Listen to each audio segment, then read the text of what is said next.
കണ്ണിറുക്കിയ താരകൾ ചൊല്ലണ് പൊന്നിനൊത്തൊരു പെണ്ണാണ്. കൊന്ന മലരാൽ കോടിയുടുത്തൊരു മേടനിലാവാണ്. കണ്ണിറുക്കിയ താരകൾ ചൊല്ലണ് പൊന്നിനൊത്തൊരു പെണ്ണാണ്. കൊന്ന മലരാൽ കോടിയുടുത്തൊരു മേടനിലാവാണ്. സത്യസന്ധമായ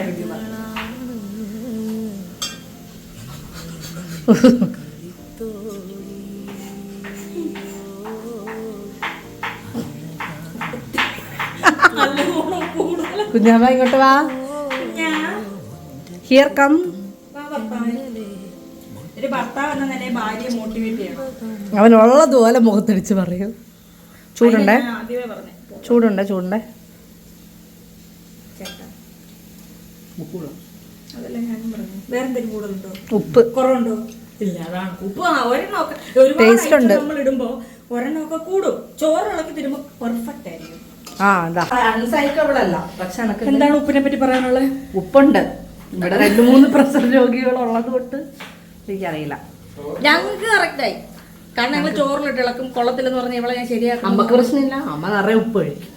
ഇന്നിപ്പോ നമുക്ക് ആരെയും നോക്കണ്ടായില്ല. അപ്പൊ ഇതാണ് ഉപ്പ് കൂണ്. ഉപ്പ് കൂണെന്നൊരു കൂണില്ലേ? അങ്ങനെ ഒരു കൂണ് ഇന്നലെ അങ്ങനെ ഒരു കൂണുണ്ട്, ഉപ്പ് കൂണ്. പക്ഷെ അതിന്റെ ഉപ്പല്ല, അതിന്റെ പേരെങ്ങനെ ഞാൻ അറിയില്ലല്ലോ. ഉപ്പ് കൂണിനെ പറ്റി അറിയാവുന്നവർക്ക് നീ കൊച്ചിന് പറഞ്ഞു കൊടുത്തു. ഉപ്പ് കൂണുണ്ട്. കുഞ്ഞാ കേട്ടിട്ടില്ലേ? ഈ പിള്ളേരൊക്കെ എന്തെല്ലാം ഈ ജീവിതത്തിൽ കേൾക്കാതിരിക്കുന്നത് കണ്ടോ. ടേസ്റ്റ് വാരി വാരി കഴിക്കുക. ടേസ്റ്റ് കൊണ്ട് ക്രേസ് ഉണ്ട്. നന്നായി. ഞാനത് അറിഞ്ഞോണ്ടായിട്ടെ. എന്തൊക്കെ പറഞ്ഞാലും ഉപ്പ് കൂടുതൽ. ആ ചോറിലിട്ട് ഇളക്കുമ്പോൾ കറക്റ്റാ. വെച്ചത് ഞാനാന്ന് പറഞ്ഞിട്ട് കാര്യമില്ല. പിന്നെ എൻ്റെ ഒരു കൈപ്പുണ്യമുണ്ട്. കണ്ട രസമുണ്ട്. കൂണ് നല്ല കൂണാ. ലുലു സൂപ്പർ. ലുലുവിലെ കൂണിന്റെ അല്ല, എൻ്റെ കൈപ്പുണ്യം.